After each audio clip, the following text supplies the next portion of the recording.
Talsu novada pašvaldība plāno meklēt risinājumus Talsu tirgus ēkas un apkārtējās teritorijas atjaunošanai.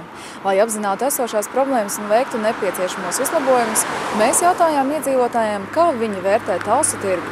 Iedzīvotāji atzina, ka tirgus teritorija ir būtiski jāuzlabo, taču turpina tajā regulāri iepirkties. Jūs iepērkaties Talsu tirgu? Nu, ļoti reti, jo es laukos dzīvoju. Dažreiz iepērkos, jā. Nu, reizēm, bet arī nevar teikt, ka bieži būtu. Cik bieži jūs iepērkaties? Kad ir ceturtdiena un sestdiena. Un kāpēc? Nu, viss svaigs, viss mūsu pašu. Tur ir zemnieku ražojumi. Un jūs bieži iepērkaties? Nu, reizi nedēļā. Kā sanāk? Un cik bieži tas sanāk? Nu, reiz mēnesī, reiz 2 mēnešos. Tas ir pēc vajadzības. Reti. Kāpēc sanāk reti? Laika nesanāk. Vienkārši pierast, ka lielveikalos visu var dabūt, tas ir viss uz vietas un tādā veidā. Tā kā nav liek. Tā kā nav liek, jābraukā vēl uz tirgu. Un ko jūs visbiežāk pērkat? Kāpēc tieši šeit uz tirgu kaut ko iegādāties? Tur lauksaimniecības produkts pārsvarā, kartupeļs tāds.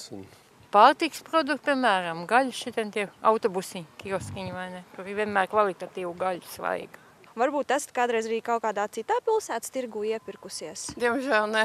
Kāds ir mūsu Talsu tirgus ar citu pilsētu tirgiem? Nu, protams, Rīgas tirgus, tur jau, protams, savādāk apmēram. Tur es esmu bijis, jā. Tur ir visādi lielveikali iekšā un tur daudz ko, protams, lielāka izvēle arī visu kaut ko. Rīgā tur var būt tāda lielāka izvēle, varbūt tur pa tām drēbēm arī tādā veidā. Tur viss kaut ko var dabūt it kā, un tur arī tie paviljoni ir tas tādā veidā. Vienkārši tas mūsu Talsu tirgus it kā tāds mazāks ir palicis, nav vairāk tik liels tāds, kāds viņš bijis. Kā jūs vērtējat izvietojumu tirgu? Kāds izvietojums un kā tā ēka tur ir? Tur nevajadzētu neko tā kā atjaunot?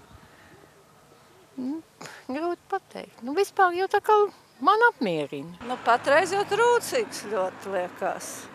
Tāds nesakārtots, nojums nav skaists.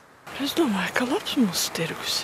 Man liekas, ka pašlaik šajos apstākļos viņš ir priekš Talsiem, viņš ir pietiekoši liels, ka nevajadzētu tā paplašināt. Tā kā. Un ko jūs prāt vajadzētu tur uzlabot? Nu, lai dažādība būtu vairāk. Cilvēkiem, tāpat, kas tirgojās, ir ļoti grūti. Es domāju, tur vajadzētu to vietu pašu par sevīm, tirgus paviljonu uzlabot. Nu, varētu kaut ko atjaunot, varbūt labāk, lai pārdevējiem būtu ērtāk arī. Es domāju, ka pa ziemu jau noteikti diezgan augstu stāvēt. Tā kā skatos, ka sievietes stāv, ka noiet garām, tad ir tā, kā ir. Tas paviljons jau arī mums, jo tas ir vecais, viss tur jau arī augsts, viss iekšā. It kā jau atjaunot jau varētu, nebūtu jau slikti. Tur vajadzētu autostāvvietu kaut kādu lielāku dabūt, kur varētu mašīnas novietot. Tā ir tā kā. Jo sestdienās tur ir vienkārši jāpakas pakaus, lai varētu. Jādomā, kur nolikt mašīnu. Bet tā pa lielam it kā nē, viss ir normāli.